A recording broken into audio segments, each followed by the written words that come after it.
वो व्यक्ति पिटिशनर होता है। इसमें पिटिशनर है क्या प्राइम मिनिस्टर? दिल्ली में नरेंद्र मोदी या प्रधानमंत्री के नाक के नीचे खड़े होके गालियां देते हैं और खुलेआम कहते हैं कि सारे आतंकवादी मुसलमान, फलाना गोली मारो सालों को, जूता मारो फलाना। ये कौन सा कानून?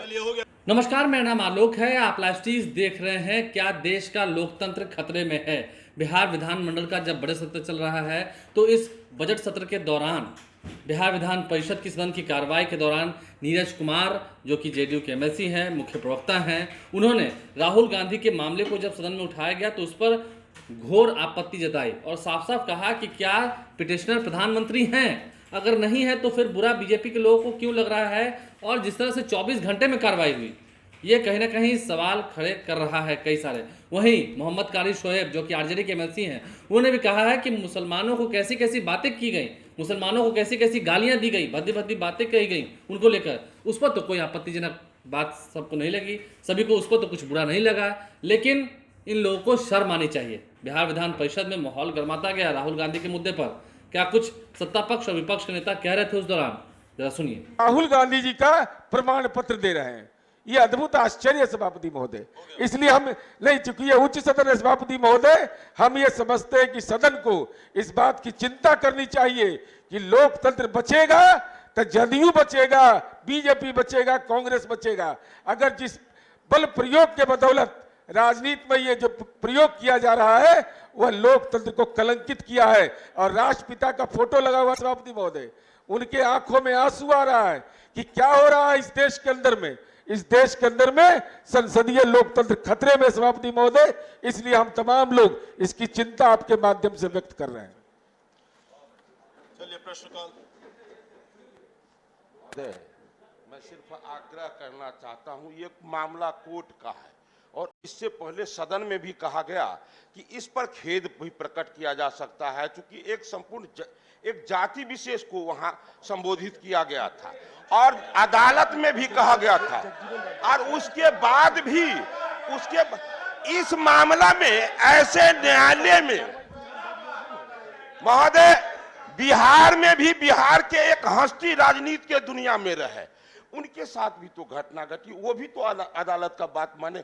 कभी हम लोग कहते हैं ईवीएम खराब है, जीत गए तो अच्छा है, हार गए तो खराब है, कभी वहां रिजल्ट देते हैं, डिफेमेशन के न्यायालय को मानते हैं, फिर भी न्यायालय पर विश्वास नहीं करते। इसलिए यहाँ डिफेमेशन का केस है तो जिस व्यक्ति के खिलाफ शिकायत होती है, हम लड़े सभापति महोदय, वो व्यक्ति पिटिशनर होता है। इसमें पिटिशनर है क्या प्राइम मिनिस्टर?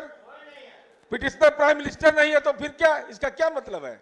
24 घंटा के अंदर आपने ये किया है, लोकतंत्र को शर्मसार किया सभापति महोदय। और आप कह रहे हैं पिछड़ा और अगला की बात कर रहे हैं। ये कौन से परिपाटी देश के अंदर विकसित हो रही है सभापति महोदय? ये लोकतंत्र का सवाल है। एक तो दूसरे सदन की बात इस सदन में नहीं उठानी चाहिए, कोर्ट की बात इस सदन में नहीं उठानी चाहिए। बाकी भावनाएं सबकी आ गई है मेरे ख्याल से। अब हम लोग आगे का बिजनेस